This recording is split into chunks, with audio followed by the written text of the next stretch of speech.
Welcome friends, welcome to RVS tech. இன்றைக்கி நம்ம வந்து பார்த்திங்க அப்படின்னா சியில் எல்சிஃப் லேடரை பற்றி தான் பார்க்க போகிறோம். எல்சிஃப் லேடர் அப்படிங்கிறது வந்து பார்த்தீங்கன்னா இஃப் அப்படிங்கிற அந்த கீயோட ஸ்டார்ட் ஆகும்.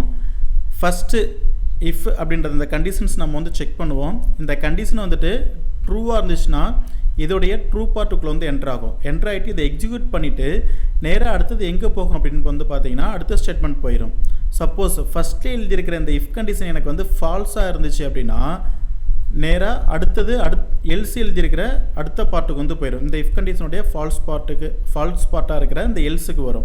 இந்த எல்ஸில் வந்து என்ன பண்ணியிருப்போம் அப்படின்னா இன்னொரு இஃப் கண்டிஷன்ஸ் நம்ம வந்து எழுதியிருப்போம். இந்த கண்டிஷனை வந்து செக் பண்ணோம். இந்த கண்டிஷன் ட்ரூவாக இருந்துச்சுன்னா இதோடைய ட்ரூ பார்ட்டுக்குள்ளே வந்து என்ட்ரு ஆகும். இதை எக்ஸிக்யூட் பண்ணிவிட்டு நேராக அதுக்கு அடுத்த ஸ்டேட்மெண்ட் போயிடும். சப்போஸ் இந்த எல்சி எழுதியிருக்க இந்த இஃப் கண்டிஷன் வந்து ஃபால்ஸாக இருந்துச்சு அப்படின்னா நேராக அதோடைய எல்ஸுக்கு வரும். இந்த எல்ஸில் நான் வந்து என்ன எழுதியிருக்கணும் அதை வந்து எக்ஸிக்யூட் பண்ணோம். அதை எக்ஸிக்யூட் பண்ணிவிட்டு அடுத்த ஸ்டேட்மெண்ட் போகும். ஸோ இது மாதிரி நம்ம வந்துட்டு லிமிட்டடாக இல்லாமல் நம்ம வந்து எல்ஸில் எத்தனை இஃப் கண்டிஷன்ஸ் சொன்னாலும் நம்ம வந்து எழுதிட்டு போய்கிட்டே இருக்கலாம். இப்போதைக்கு ஜஸ்ட் இந்த இடத்துல எக்ஸாம்பிளுக்கு வந்து ஒன்று மட்டும் எழுதியிருக்கேன். இது போல் அடுத்தடுத்து தான் நான் வந்து எத்தனை எல்சி வேணாலும் நம்ம வந்து எழுதிட்டு போய்கிட்டே இருக்கலாம். கடைசியாக ஃபைனலாக ஒரே ஒரு எல்ஸ் மட்டும் நம்ம வந்து எழுதியிருப்போம். இந்த ஒரே ஒரு எல்ஸ் அப்படிங்கிறது எந்த கண்டிஷன்ஸுமே எனக்கு வந்து சாட்டிஸ்ஃபைட் ஆகலை அப்படிங்கிற டைமில் லாஸ்ட்டாக எனக்கு வந்து எக்ஸிக்யூட் ஆகும். ஸோ இடையில எனக்கு எந்த இஃப் கண்டிஷன் வந்து சாட்டிஸ்ஃபைட் ஆகுதோ அந்த ஸ்டேட்மெண்ட் மட்டும் எக்ஸிக்யூட் பண்ணிவிட்டு நெக்ஸ்ட் ஸ்டேட்மெண்ட் வந்துடும். ஸோ இதுதான் இஃப் தென் எல்ஸ் லேடர் அப்படின்னு சொல்லி சொல்லுவோம். இதுக்கான ஒரு சிம்பிள் ப்ரோக்ராம் நம்ம வந்து பார்த்துடலாம். இங்கே வந்து பார்த்தீங்கன்னா சிம்பிளாக அடிஷன் சப்ட்ராக்ஷன்ஸ் நான் வந்து எடுத்திருக்கேன். இது வந்து எப்படி இந்த இடத்துல வந்து எக்ஸ்பிளைன் பண்ண போகிறோம் அப்படின்னு வந்து பார்த்தீங்கன்னா ஜஸ்ட்டு ரன் பண்ண டைமில் யூஸர்லேருந்து 2 இன்புட் நம்ம வந்து வாங்கிக்கிறோம். 2 இன்புட் வாங்கிட்டு அந்த 2 இன்புட்டை நான் ஒன்று அடிஷன் பண்ணணும் இல்லைனா சப்ட்ராக்ஷன் பண்ணணும். 2ல் என்ன பண்ணணும் அப்படின்ற சாய்ஸை நான் வந்து யூஸர்லேருந்தே வாங்குகிறேன். ஸோ 1ன்றது நான் வந்து கொடுத்தேன் அப்படின்னா அடிஷனும் 2ன்றது நான் வந்து கொடுத்தேன் அப்படின்னா சப்ட்ராக்ஷனும் பண்ணுறது மாதிரி இங்கே வந்து எழுதியிருக்கோம். இப்போ நான் வந்துட்டு சாய்ஸ் 1ன்னு நான் வந்து கொடுத்தேன் அப்படின்னா இந்த இடத்துல இஃப் கண்டிஷன் வந்து செக் பண்ணோம். இது ட்ரூவாக இருந்துச்சு அப்படின்னா அடிஷன் வந்து ஒர்க் ஆகும். சப்போஸ் நான் சாய்ஸ் 2 கொடுத்துருந்தேன் அப்படின்னா இப்போ இந்த இடத்துல இந்த இஃப் கண்டிஷன் வந்து ஃபால்ஸ் ஆகும். ஃபால்ஸ் ஆனிச்சுன்னா நேராக எல்ஸுக்கு வரும். எல்ஸில் நான் வந்து சாய்ஸ் வந்து 2ஆன்னு சொல்லி செக் பண்ணுறேன். 2ஆக இருந்துச்சு அப்படின்னா சப்ட்ராக்ஷன் வந்து ஒர்க் ஆகும். நான் சாய்ஸில் வந்துட்டு 1 நான் வந்து கொடுக்கல, 2 கொடுக்கல, அது தவிர வேறு ஏதாவது நான் வந்து கொடுத்தேன் அப்படின்னா அப்போ அந்த இடத்துல சாய்ஸ் வந்துட்டு 2 சாய்ஸுமே எனக்கு வந்து ஃபால்ஸ் ஆகும்.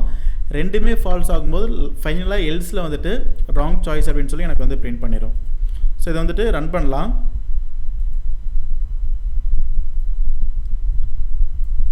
ஏபி அப்படிங்கிறது ஏபி 2 வேல்யூ நான் வந்து யூஸர்லேருந்து வாங்கிறதுக்காக, சிஹெச் அப்படிங்கிறது சாய்ஸ் நான் வந்துட்டு வாங்கிறதுக்காக 3 வேரியபிள் வந்து டிக்ளரேஷன் பண்ணியிருக்கேன். பிரிண்ட்எஃப்ல வந்து enter the value A and B சொல்லி நான் வந்து பிரிண்ட் பண்ணியிருக்கேன். அது அப்படியே எனக்கு வந்து ஸ்க்ரீனில் வந்து பிரிண்ட் பண்ணும். ஸோ அதுக்கு அடுத்தது வந்து பார்த்திங்க அப்படின்னா enter the value A and B அப்படிங்கும்போது நான் வந்து ஏவுக்கும் பிக்கும் வேல்யூஸ் நான் வந்து கொடுக்குறேன். ஏவுக்கு வந்து 22, பிக்கு வந்துட்டு 11 நான் வந்து கொடுக்குறேன்.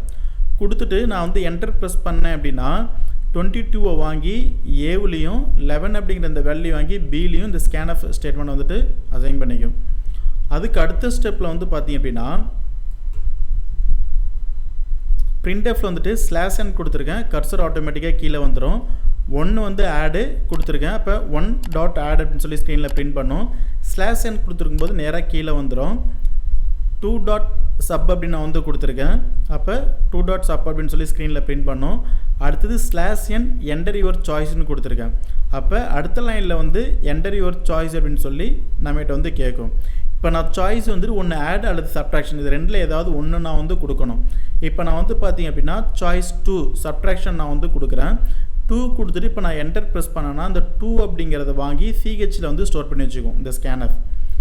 இப்போ சிஹெச் அப்படின்றதுல வந்துட்டு 2 அப்படிங்கிறது எனக்கு இருந்துச்சுன்னா இந்த இடத்துல இஃப் கண்டிஷன் வந்து சிஹெச் ஈக்குவல் டு 1 சொல்லி செக் பண்ணோம்.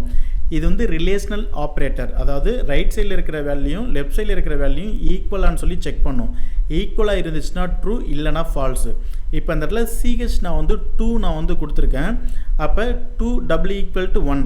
அப்போ இந்த இடத்துல கண்டிஷன் வந்து ஃபால்ஸு, அதாவது சிஹெச் இருக்கிற இடத்துல 2 இருக்குது, ரைட் சைடில் வந்து பார்த்தீங்க அப்படின்னா 1 இருக்குது. அப்போ அந்த இடத்துல கண்டிஷன் ஃபால்ஸ் அப்படிங்கும்போது எல்ஸுக்கு வரும். எல்ஸில் வந்து அகைன் நான் வந்து இஃப் கண்டிஷன் வந்து செக் பண்ணுறேன். சிஹெச் ஈக்குவல் டு 2 சொல்லி செக் பண்ணுறேன். அப்போ லெஃப்ட் சைடில் இருக்கிற சிஹெச் வந்து 2 தான், ரைட் சைடில் வந்து 2 சொல்லி செக் பண்ணுறேன். அப்போ அந்த இடத்துல கண்டிஷன் வந்து ட்ரூ ஆகும். ட்ரூ ஆகும்போது பிரிண்ட்எஃப்பில் வந்துட்டு சப் அப்படின்னு சொல்லிட்டு இந்த 2 வேல்யூமே சப்ட்ராக்ஷன் பண்ணி எனக்கு வந்துட்டு 11 அப்படின்னு சொல்லி பிரிண்ட் பண்ணும். ஓகேங்களா? அகைன் நான் வந்து திரும்ப ரன் பண்ணுறேன். இப்போ நான் சாய்ஸ் வந்து பார்த்தீங்க அப்படின்னா ஃபஸ்ட்டு சாய்ஸ் ஆட் அப்படிங்கிறத நான் வந்து கொடுக்குறேன். இப்போ 1ன்றது நான் வந்து கொடுத்தேன் அப்படின்னா ஃபஸ்ட் டைமே இந்த இஃப் கண்டிஷன்லேருந்து இந்த சாய்ஸ் வந்து எனக்கு வந்து ட்ரூ ஆகும். ட்ரூ ஆகும்போது பிரிண்ட்எஃப்பில் வந்துட்டு ஆட் பண்ணி எனக்கு ஆன்சரை சொல்லிவிட்டு நேராக அடுத்த ஸ்டேட்மெண்ட் ரிட்டன் ஈக்குவல் டு 0ன்ற இடத்துக்கு போயிடும். சப்போஸ் சாய்ஸ் நான் வந்து ஏபி ரெண்டுமே நான் வந்துட்டு கொடுக்கல, சாய்ஸ் வந்துட்டு 1 2க்கு மேலே நான் எவ்வளோ கொடுத்தாலும் அது வந்துட்டு ராங் சாய்ஸ் தான். இப்போ 6ன்னு நான் வந்து கொடுத்தேன் அப்படின்னா சிஹெச் ஈக்குவல் டு 1 கிடையாது, ஃபால்ஸு, எல்ஸுக்கு வரும். இஃப் கண்டிஷனில் வந்து செக் பண்ணுவோம். சிஹெச் ஈக்குவல் டு 2 சொல்லி நான் வந்து செக் பண்ணுறேன். 2வும் கிடையாது, ஃபால்ஸ் அப்படிங்கும்போது எல்ஸுக்கு வரும்.